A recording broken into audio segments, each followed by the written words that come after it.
not a soup kitchen! Out! Out! Ma'am, are you all right? Who cares if she's all right? Get her out of here right now! I saved for months to eat here. Just once. It's my wedding anniversary. We don't accept cans as payment, sweetheart. Where did you get this? That's from my husband. Please, don't touch it. Confiscated.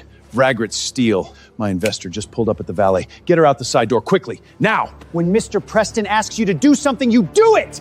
I can't believe I lost Walter's envelope. It's the things my husband left for me after he passed. I'm so sorry about what happened in there, and I'm gonna get it back for you, I promise. Don't lose your job over me, son. Doing the right thing is always worth it. Besides, I'm only bossing tables to pay for law school. My husband used to own this restaurant, all of it. Back then it was called Rosie's. I'm Rosie. Rosie's.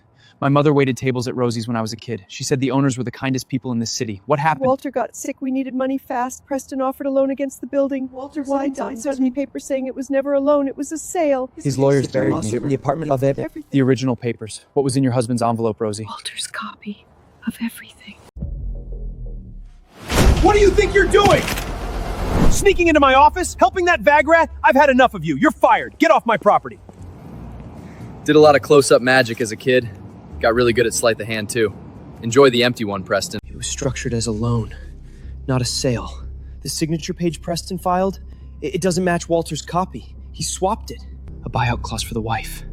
20% of the land's value. That's $2.2 million. Rosie doesn't just get her restaurant back. Preston owes her millions.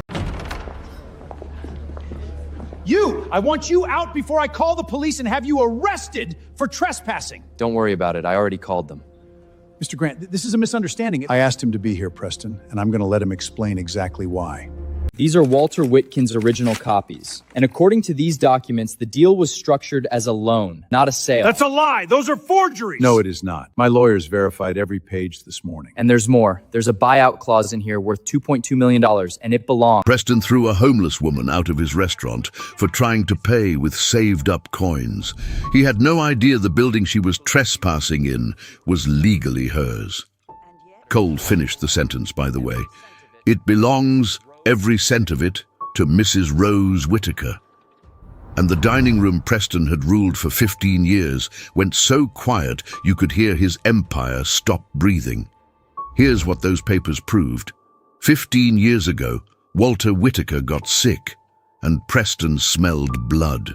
He offered a loan against the building, shook Walter's hand, smiled at Rose. Then Walter died, and the loan papers Preston filed at the county had somehow become sale papers. One swapped signature page. That's all it took to turn a widow into a trespasser at her own front door. His lawyers buried her. She went from owning the block to sleeping near it. And every year, on her anniversary, she saved coins for months to eat one dinner in the dining room she used to own. Preston threw her out of it like a stray dog. In front of everyone. That was his second mistake. His first mistake was pocketing Walter's envelope, because the envelope held Walter's original copies, the real contract, the real signatures, and a buyout clause guaranteeing Rose 20% of the land's value. Preston confiscated the one piece of paper on earth that could destroy him, and handed the job of guarding it to a busboy he was about to fire. A busboy paying his way through law school. A busboy who did close-up magic as a kid and swapped the envelopes right under the manager's nose. Mr. Grant's lawyers confirmed everything in one morning. The filed contract was forged. The clause was real. The police Preston threatened to call were already on their way, called by Cole for Preston. They walked him out through his own gold-trimmed dining room in handcuffs while his investors watched. Fraud, forgery, 15 years of stolen rent coming back with interest. Rose didn't just get the building, she got the $2.2 million and the apartment above the restaurant she'd been sleeping 3 blocks from. The first thing she did was rehang the old sign, Rosie's.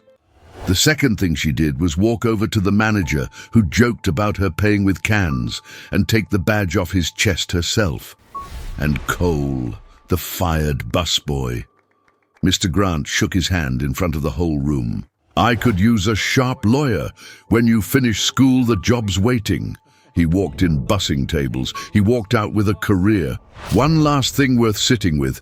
Everyone in that restaurant saw an old woman with a bag of cans. Only one person asked if she was all right. That one question is the only reason the truth ever surfaced. So the next person everyone else is stepping over, the one who looks like nobody. What if they're somebody? And what if the only thing standing between them and justice is whether you stop?